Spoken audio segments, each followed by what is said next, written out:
Não, aí não há hipertensão, não é por entupimento, é por espasmo arterial, né? Aí o que vale a autohemoterapia é porque a hipertensão é mais de origem psicossomática. 95% dos casos de hipertensão são hipertensões chamadas essenciais. É o nome que a medicina dá quando não existe uma causa definida. Não se sabe o que é. Sabe-se que tem muita relação com o lado emocional. Muito. É a hipertensão essencial. E que a grande maioria, existe um número muito pequeno, parcela pequena, que é a hipertensão renal, uma substância que produz hipertensão, que se chama renina, e existe outro número de hipertensos que é devido ao sangue circular mal, por estar com excesso de gorduras no sangue, colesterol, HDL, esse LDL, o ruim, né? Colesterol e triglicerídeos muito altos, então há uma hipertensão porque o sangue circula com menor velocidade.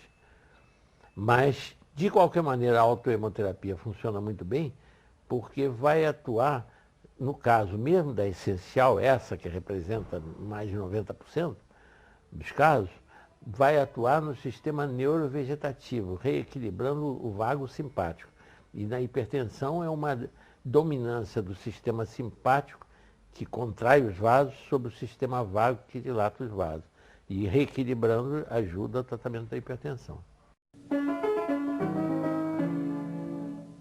Também, porque remove o ácido úrico, pode ser removido, o ácido úrico na gota é quando o ácido úrico ultrapassa os 7 miligramas por cento, né? E então, nesse caso, vai a 8, 10, o ácido úrico se cristaliza dentro dos tecidos sob forma de agulhas e é por isso que é tremendamente doloroso. E no caso, a autohemoterapia vai fazer com que esse corpo estranho, no caso, está funcionando, esses cristais, na realidade são vistos pelo sistema imunológico como um corpo estranho. Então ele vai tratar de retirar, de eliminar esses cristais que estão dentro dos músculos e produzindo dor, né? Então vale também.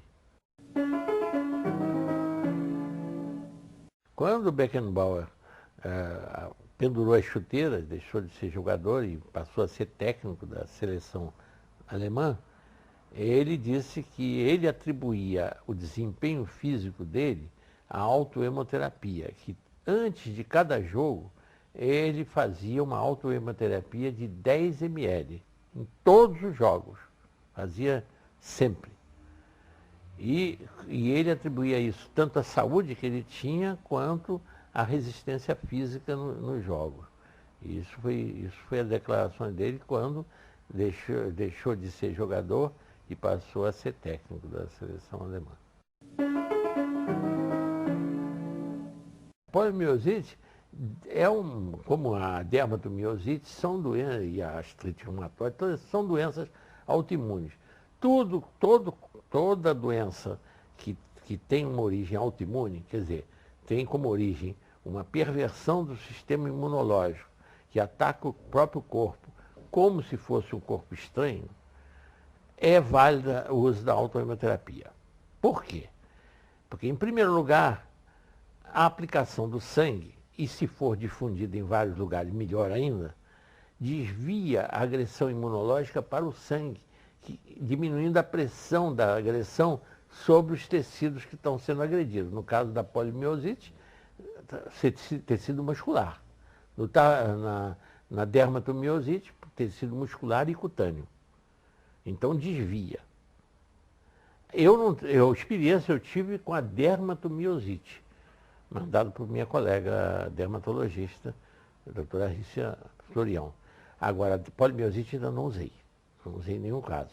Agora, vai funcionar da mesma maneira. Agora, isso por quê? Porque primeiro desvia. E a segunda razão de funcionar da doença autoimune é que o sangue, como ele é universal dentro do organismo humano, ele atinge cada milímetro cúbico do nosso corpo, praticamente, tirando os cabelos, os pelos, mas até dentro da pele, qualquer centímetro quadrado de pele e qualquer centímetro quadrado de qualquer órgão está sempre com sangue. Até os ossos têm menos, mas tem sangue, pelo menos dentro do osso, da medula óssea, né? Então, como ele está em todo lugar, e como essas doenças autoimunes são uma inversão da função imunológica, quer dizer, uma função que é de proteção se torna de agressão, na realidade por perversão do sistema imunológico, quando ele é desviado, primeiro diminui a pressão da agressão. Isso é uma coisa.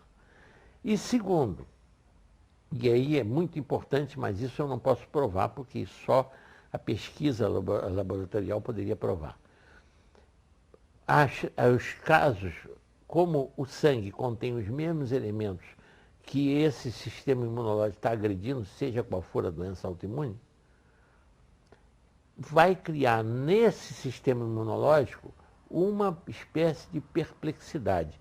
Ele vai ficar em dúvida, ele vai dizer por que, imaginando uma pessoa, por que eu estou agredindo a mim mesmo se nesse sangue contém os mesmos elementos que tem lá o que eu estou agredindo? Então ele faz o reconhecimento do que é próprio, do que não é próprio. Quer dizer, ele estava agredindo nas doenças autoimunes o corpo como se fosse um corpo estranho.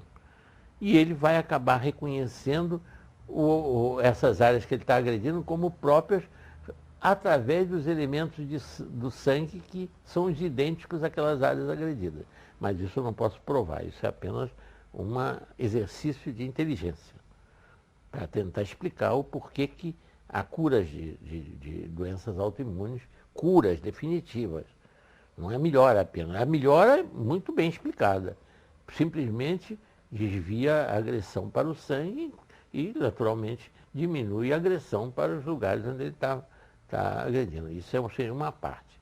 Mas a outra, essa da cura, a única explicação é a indução do que se chama tolerância imunológica.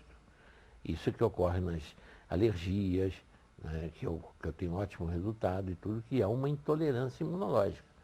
Há uma excessiva reação imunológica contra alergenos, né, contra substâncias que agridem e que acabam afetando o próprio organismo. De tanta luta contra os alergenos, acaba isso no caso das alergias. Isso funciona muito bem nas alergias. Todas é um excelente recurso terapêutico, a autohemoterapia.